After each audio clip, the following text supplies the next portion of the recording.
మేడ్చల్ జిల్లా కేసర మహాత్మా జ్యోతిబా ఫులే గర్ల్స్ హాస్టల్లో ఎలకల బెడదతో విద్యార్థినులు ఇబ్బందులు పడుతున్నారు. రాత్రి నిద్రించే సమయంలో ఎలకలు విద్యార్థినులు కరుస్తున్నట్లు సమాచారం అందుతుంది. అయితే గుట్టు చప్పుడు కాకుండా కేసర ప్రభుత్వ ఆసుపత్రిలో విద్యార్థులకు హాస్టల్ సిబ్బంది వైద్యం అందిస్తున్నట్లు సమాచారం. విషయం బయటికి రాకుండా హాస్టల్ ప్రిన్సిపల్, అధ్యాపకులు జాగ్రత్త పడుతున్నట్లు తెలుస్తుంది. కనీసం విద్యార్థుల తల్లిదండ్రులకు కూడా సమాచారం ఇవ్వలేదని తెలుస్తుంది. ఎన్నిసార్లు తనిఖీలు చేసినా తెలంగాణలోని పలు గురుకుల పాఠశాల హాస్టల్ పరిస్థితి మార్పు రావడం లేదు. విద్యార్థినులకు సౌకర్యాలు కల్పించడంలో సిబ్బంది నిర్లక్ష్యం వేయడం లేదు.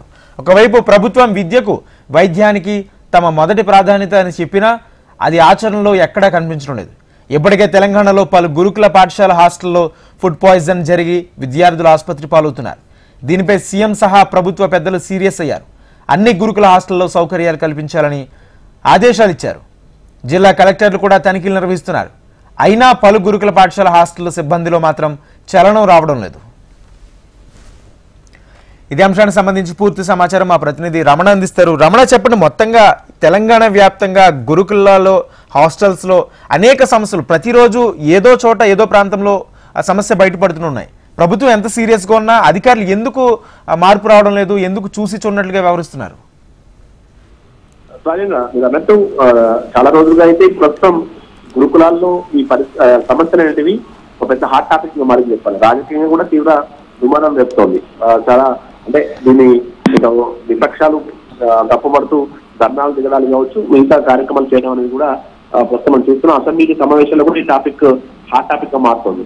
ఇలాంటి సందర్భంలో ఈ వరుస ఘటనలు మరొక ముందే మళ్ళీ కీసరలో ఉన్నటువంటి ఏదైతే మహాత్మా జ్యోతిరావు ఫులేకి సంబంధించిన గర్ల్స్ హాస్టల్లో ఎలుకలకు సంబంధించిన వ్యవహారం, అంటే రోజు రాత్రి పిల్లలు నిద్రిస్తున్న సమయంలో ఎలుకలు రావడం, ఎలుకలు కరవడం లాంటివి కూడా జరిగాయని చెప్పి అక్కడ స్థానికులు, అక్కడ ఉన్నటువంటి విద్యార్థులు చెప్తున్నారు. ముఖ్యంగా కొంతమందికి ఎలుకలు కరిచిన సందర్భంలో వారికి ప్రాథమిక చికిత్స కోసం ఆసుపత్రి కూడా వారిని తీసుకెళ్లారు. కానీ ఆ సమాచారాన్ని మాత్రం పేరెంట్స్ ఇవ్వలేదు అనేది మాత్రం ఇప్పుడు కొంతమంది పేరెంట్స్ ఆరోపణ.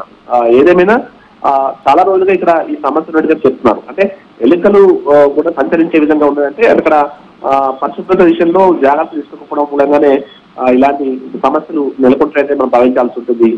ముఖ్యంగా స్టోర్ రూమ్స్ కూడా ఉంటాయి కాబట్టి అటు ఫుడ్కు సంబంధించి కూడా ఈ ఎలుకలు ఉండడం వల్ల ఇబ్బందులు కలిగే అవకాశం ఉంటుంది. ఇప్పటికే ఆహార కల్తీ మీద పెద్ద ఎత్తున మనకు విమర్శలు వ్యక్తం అవుతున్నాయి. వరుసగా కలుషిత ఆహారం తిని విద్యార్థులు అస్వస్థతకు గురైన ఘటనలు చూసాం. మనకు ఆసిఫాబాద్ జిల్లాలో ఒక చనిపోయినటువంటి ఘటన కూడా చూసాం. ఇలాంటి పరిస్థితుల్లో అటు నేరుగా సీఎం లాంటి వ్యక్తి డైరెక్ట్ సీఎంఏ ఆదేశాలు జారీ చేశారు. ఇక ముందు భవిష్యత్తు ఇలాంటి జరిగితే మాత్రం ఎట్టి పరిస్థితులు సహించలేదని స్పష్టం చేశారు. ఈ మధ్య మనం చూసామంటే ఫుడ్కు సంబంధించిన క్వాలిటీ పెంచడంతో పాటు ఆ మెనూకి సంబంధించి కూడా కొత్తగా కొన్ని ప్రతిమాలు తీసుకురావడం అన్ని కూడా మనం చూసాం. నేరుగా అంటే సీఎంతో పాటు మంత్రులు, కలెక్టర్లు కూడా గురుకులాలకు వెళ్ళి మరి భోజనాలు కూడా చేశారు. అంటే అంత ప్రాధాన్యత ప్రభుత్వాలు ఇస్తున్నాయి. అంటే ఇందులో కుట్రకోణం అనే విషయంలో కూడా ఇక ప్రభుత్వాలు కామెంట్ చేస్తున్న పరిస్థితులు చూస్తున్నాం. అయితే ఎందుకు వరుసగా జరుగుతున్నాయనే విషయంలో మాత్రం ప్రభుత్వం కొంచెం సీరియస్గా ఉంది. మరి చూడాలి ఈ ఘటనకు సంబంధించి ఇప్పటివరకు ఎవరు స్పందించలేదు. ఇప్పుడిప్పుడే ఈ విషయం బయటకు వచ్చింది కాబట్టి దీనికి సంబంధించి మరి ప్రభుత్వం ఎట్లా సీరియస్ గా ముందుకెళ్ళిపోతుంది, ఏం చేయబోతుందో చూడాల్సి ఉంటుంది. రమణ, ఒకటి దీనికి సంబంధించి ఇప్పటికే ముఖ్యమంత్రి స్పందించడం, మంత్రులు కూడా స్పందించడం, కలెక్టర్లనే పర్యవేక్షణకు సంబంధించి ఆదేశాలు జారీ చేయడం, కలెక్టర్లు ఎక్కడికెక్కడ పర్యవేక్షణ చూడడం.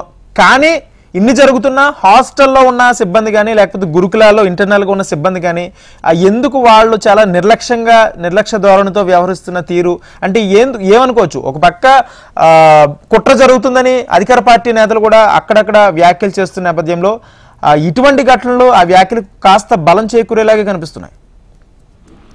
మీరు అన్నట్టు అంటే పొలిటికల్ టర్న్ తీసుకున్న ఈ మొత్తం ఇష్యూ ఆల్రెడీ గురుకులాలకు సంబంధించి ఎవరైతే గతంలో ఈ గురుకులాలకు సంబంధించి మొత్తం పర్యవేక్షణ చేశారు ఆయన ఆర్ఎస్ ప్రవీణ్ కుమార్, ప్రస్తుతం బీఆర్ఎస్ లో ఉన్నారు. ఆయనకు సంబంధించిన ఆదేశాల మేరకు అప్పుడు ఆయన సమక్షంలో పనిచేసే కొంతమంది సిబ్బంది ఇదంతా కావాలని చేస్తున్న ప్రభుత్వం యొక్క పరిస్థితిని దిగజార్చే ప్రయత్నం చేస్తున్న ఆరోపణ అయితే ప్రధానంగా అధికార పక్షానికి సంబంధించిన నాయకులు అయితే పదే చేస్తున్నారు.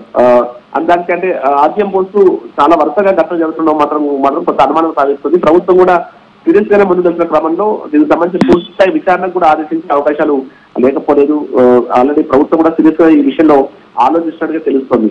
మరి చూడాలి ఏం చేయబోతున్నారు. ఎందుకంటే వరుసగా అస్వస్థకు గురవడాలు ఇవన్నీ కూడా అంటే గతంలో ఎప్పుడు లేని ఇప్పుడే ఈ మధ్య జరగడం పట్ల మాత్రం కొన్ని అనుమానాలు అయితే వ్యక్తం అవుతున్నాయి. ఇక్కడ కేవలం సిబ్బంది నిర్లక్ష్యం ఉందా లేకుంటే ఇంకేం జరుగుతుంది, ఇలాంటి క్వశ్చన్స్ అయితే రేస్ అవుతున్నాయి. ప్రస్తుతం దీనికి సంబంధించి ప్రభుత్వం కూడా కొంచెం సీరియస్ గా తీసుకుని ముందుకెళ్లే అవకాశం ఉంటుంది. Right, thank you Ramana.